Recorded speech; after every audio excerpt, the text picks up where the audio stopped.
The wind of revolt died down.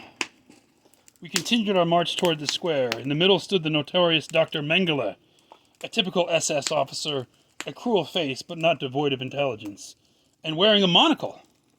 A conductor's baton in his hand, he was standing among the other officers. The baton moved unremittingly, sometimes to the right, sometimes to the left. I was already in front of him. "How old are you?" he asked, in an attempt at a paternal tone of voice. 18. My voice is shaking. "Are you in good health?" "Yes." "What's your occupation?" Should I say that I was a student? "Farmer," I heard myself say. This conversation cannot have lasted more than a few seconds. It had seemed like an eternity to me. The baton moved to the left. I took half a step forward. I wanted to see first where they were sending my father. If he went to the right, I would go after him. The baton, once again, pointed to the left for him too. A weight was lifted from my heart. We did not yet know which was the better side, right or left, which road led to prison, and which to the crematory. But for the moment I was happy. I was near my father. Our procession continued to move slowly forward. Another prisoner came up to us. "Satisfied?" "Yes," someone replied. "Poor devils. You're going to the crematory." He seemed to be telling the truth. Not far from us, flames were leaping up from a ditch. Gigantic flames. They were burning something. A lorry drew up at the pit and delivered its load. Little children! Babies! Yes, I saw it. I saw it with my own eyes. Those children in the flames. Is it surprising that I could not sleep after that? Sleep had fled from my eyes.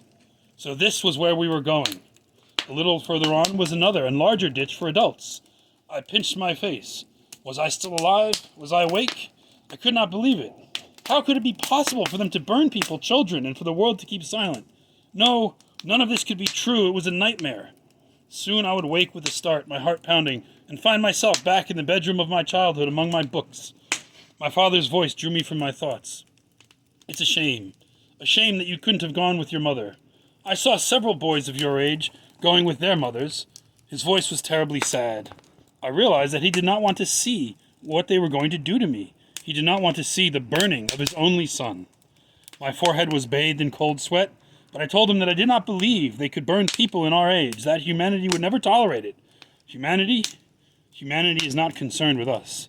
Today anything is allowed, anything is possible, even those crematories.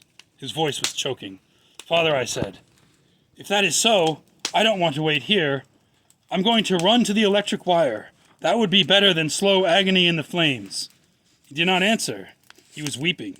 His body was shaking convulsively. Around us, everyone was weeping. Someone began to recite the Kaddish, the prayer for the dead. I do not know if it has ever happened before in the long history of the Jews that people have ever recited the prayer for the dead for themselves. Yigadal v'yikadach shamei Rabbah. May his name be blessed and magnified, whispered my father. For the first time, I felt revolt rise up in me. Why should I bless his name, the eternal Lord of the universe, the all-powerful and terrible? He was silent. What had I to thank him for? We continued our march. We were gradually drawing closer to the ditch, from which an infernal heat was rising. Still 20 steps to go. If I wanted to bring about my own death, this was the moment. Our line had now only 15 paces to cover. I bit my lips so that my father would not hear my teeth chattering. 10 steps still, 8, 7. We marched slowly on, as though following a hearse at our own funeral. 4 steps more, 3 steps. There it was now, right in front of us, the pit and its flames. I gathered all that was left of my strength so that I could break from the ranks and throw myself upon the barbed wire. In the depths of my heart, I bade farewell to my father, to the whole universe, and in spite of myself, the words formed themselves and issued a whisper from my lips. Yigadal aveyakit shamei Rabbah. May his name be blessed and magnified. My heart was bursting. The moment had come. I was face to face with the angel of death. No, 2 steps from the pit, we were ordered to turn to the left and made to go into barracks.